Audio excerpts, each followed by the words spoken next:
It's SEE with the Survivor's Guide to Life. So I want to take you through my year. But before I take you through my year, let me just give you this very shortest bio. I am just a young man, passionate and devoted to youth transformation, mental health, and just a movement of rising Christ-centered youth through my music, through my words and speech, and through motivational speaking.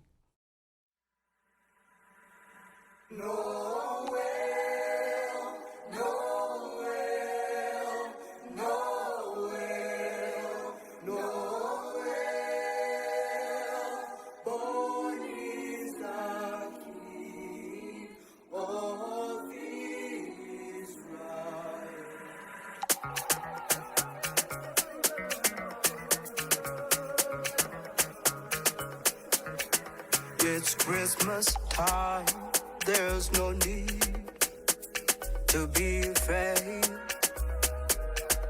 At Christmas time, we let it light and we banish it. And in a world of plenty, we can spread a smile of joy. Spread your arms around the world at Christmas time. So close your eyes, listen to the sky. All is calm, all is well. So you hear Chris Kringle and the jingle bells. So this year, 2022, started very beautifully, and I was so passionate and committed to life. I remember when it started, I just was not able to write down my goals as I normally do, write my objectives. This year I want to achieve that, this year I want to get that and that. I was not really able to do that. Why? Because I just felt like 2022 has a lot of good things stored for me. A lot of positive things. I was like, I'm gonna be successful this year. It's a year, I called the year a year of positioning. You know, positioning for the greatness, positioning for something great, positioning for something powerful. So I was really ready to get moving into this beautiful year. So I didn't write anything. I was just like, okay, this year is going to be beautiful. That was the mindset. That's how I started the year. So I started the year January, busy doing my music, recording music, and I was so intentional on releasing my album this year in August. You know, very, very committed. We did so many recording sessions, so many beautiful songs. I saw so much. I was able to learn very much from my producer, BDM. You know, we were able to do a lot of sessions, beautiful things. I mean, it was so beautiful. Then in the year, in the middle of the year, somehow, I remember 5 years ago, I went to the hospital for treatment. I felt like I have a certain problem with my eyes, so I went to the hospital and, you know, I was like, please check out what's going on. So I did so many checkups. I did checkup in my first hospital. They gave me a transfer to another hospital. When I went to that hospital, they also gave me another transfer to a third hospital. I was like, okay, this thing is getting so serious. When I reached the last hospital, the third hospital, the doctor checked me up and did a few checkups, and then he told me this. He told me, your problem is very intense. It's a big problem, and no one is able to help you. No one can be able to help you around the world. Many people are living with your problem, and one eye is definitely very, very damaged, and you can't have any treatment. Probably you might actually like lose vision slowly by slowly. I tried to ask him what's the name of the disease. I was kind of young, so I didn't have so many details, but I was trying to ask what's really going on. Can you tell me the name of the sickness that I have so that I could inform my guardians, at least they know what's going on. He didn't give me those details, but that's all he told me. So I gave up. Giving up that very year, I went to high school, studied, and then in my senior 4, which that could be almost probably the I don't know which grade in America, but I went back to the hospital. Not the very same hospital, I just changed to another one. So I was like, let me try this chance, you know? Let me go and tell them, please do something. So I went there. The first doctor did a checkup on my eye, and then the moment he just put this checking device in my eyes, he was like, okay, you know what? I am sorry to say, but no any other doctor here should be able to check you because your problem is so big, but I have one recommendation.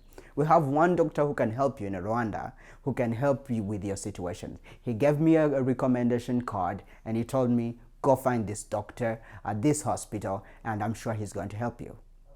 I got scared at that moment, but it wasn't like I wasn't really so scared. As a high school guy, I'm like, yeah, might be the exaggeration of the doctors. So later on, did I know, I went to the hospital, did some checkup. They told me a certain test and told me the amount, it was too expensive, so I said no.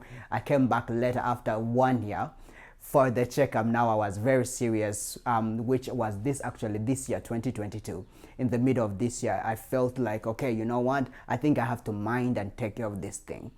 And somehow I hadn't really deeply understood the power of my name, SEE, as an artist. Somehow I had not got the message of why did I have to decide out of all names to be called the SEE. So,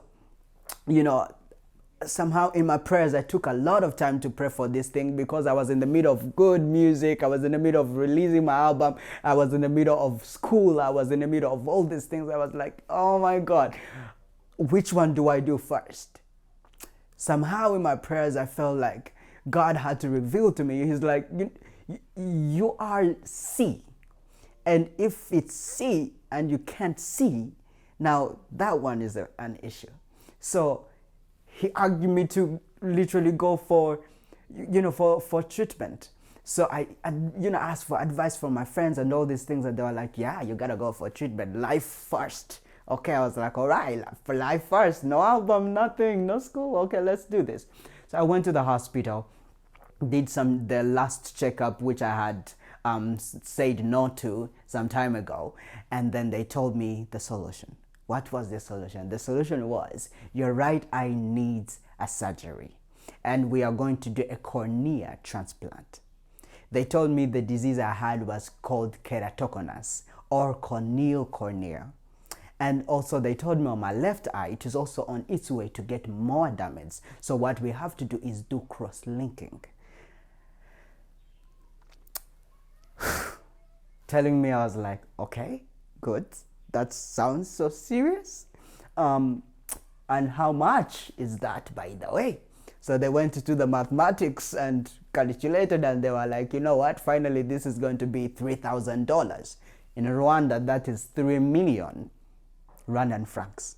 My friend, that's not easy money to get in one morning. I went home so stressed up, so messed up, my head up and down, losing everything to do.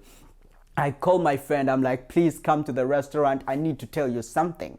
She comes and we sit down and I tell her, you know what, I have a big problem. What problem? My eyes. Is like, okay, yes. And then I tell her, you know what? I need 3 million Rwandan francs to get this thing solved.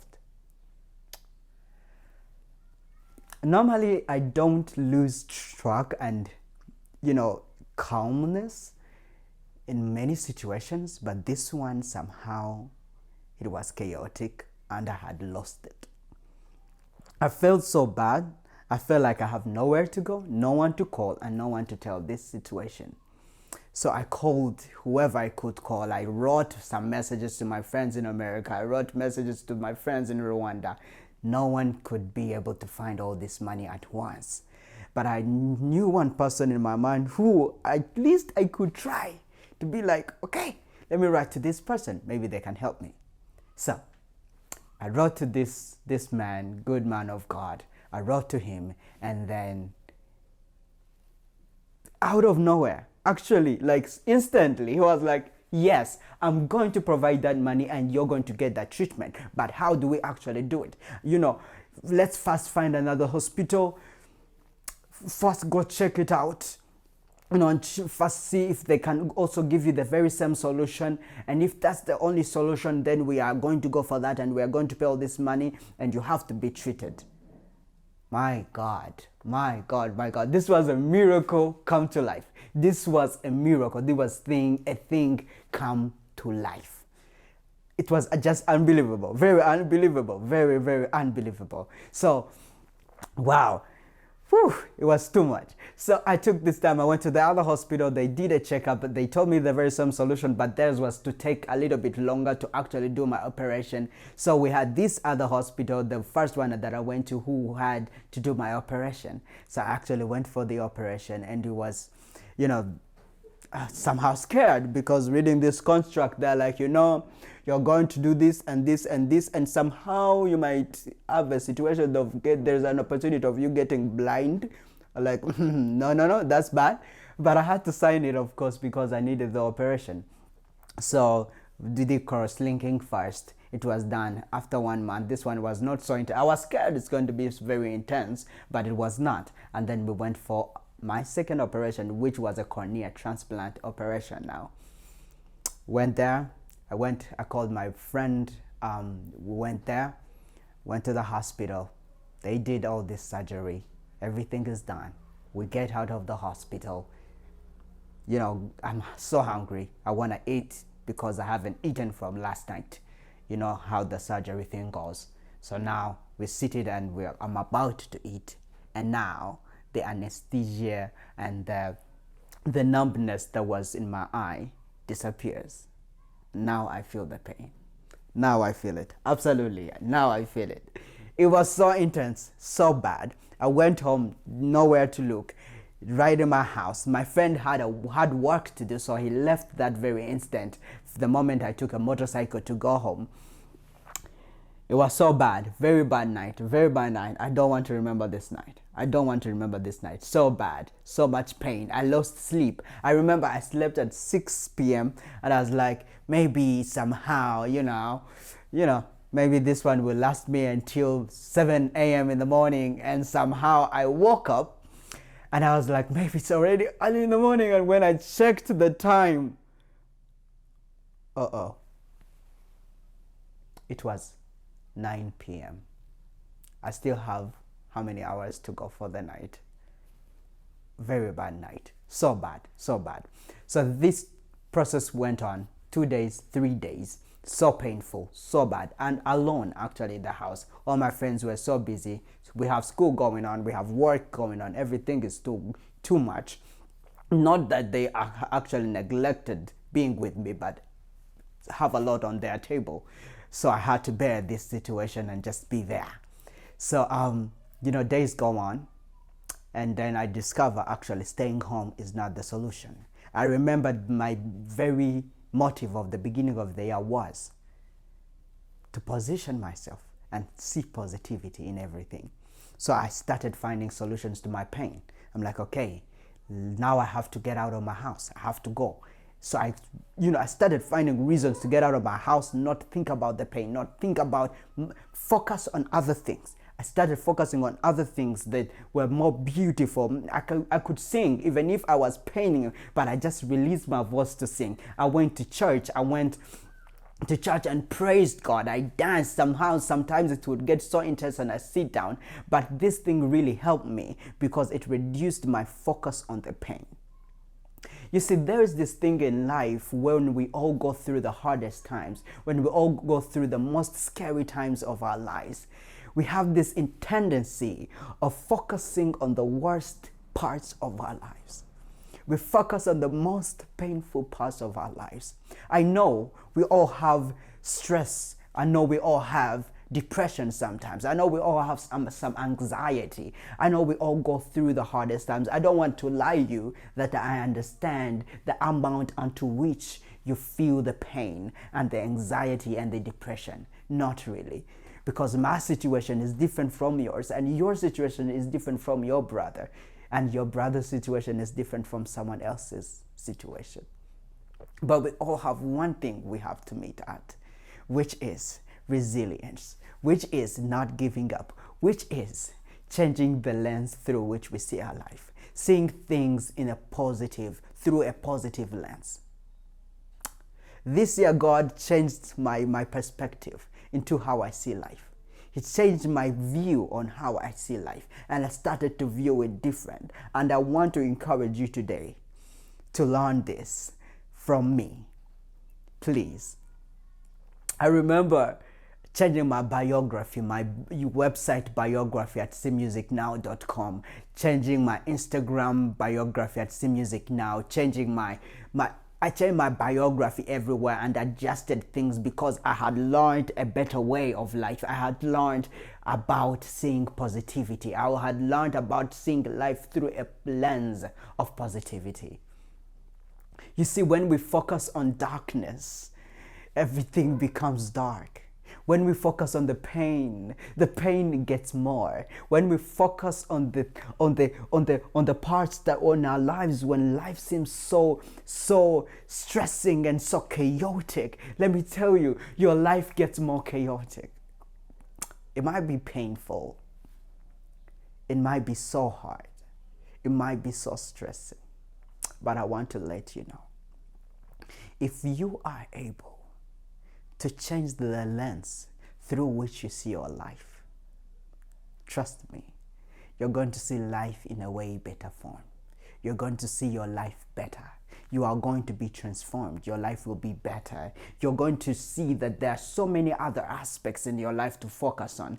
Focus on your dreams. Focus on your passion. Focus on the things you love. Focus on spending time with the people you love. Trust me, your life is going to be so much different. I did it in my times of pain. I did it in my times when I was so messed up, through all my other stories of life, which I might be able to share sometime through the Survivor's Guide to Life also. I did this. I tried it. Many have tried it.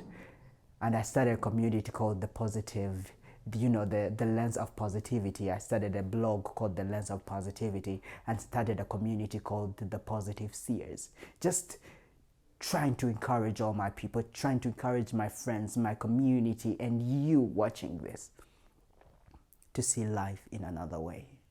Just try to see life in a more positive way. Try to see life in a more positive way. Stop focusing on the pain. Stop focusing on your anxiety. Stop focusing on the situations bothering your life. Trust me, things can be better for your life. 2023 is coming. And I want this to be your mission. Just to see everything through the lens of positivity. See everything and see positivity. See everything and see answers. See everything, the bad and the stressing, and see lessons that you're able to learn through that. Find lessons through your pain. Find strength through your pain. Find lessons through your friends abandoning you. Find lessons, not reasons to die, not reasons to fade away. Thank you so much. I appreciate you for being with me, See, and also being with the Survivor's Guide to Life. The Survivor's Guide to Life is so happy to have you just being able to actually even sit down and watch this. We want to wish you a Merry Christmas and a Happy New Year of 2022, as we wish you a year of 2023 full of positivity. Full of positivity. Coming from a suck, carried by men, dressed in white and red. Oh, don't you think they know it's Christmas time? 'Cause there won't be snow in Africa this Christmas time.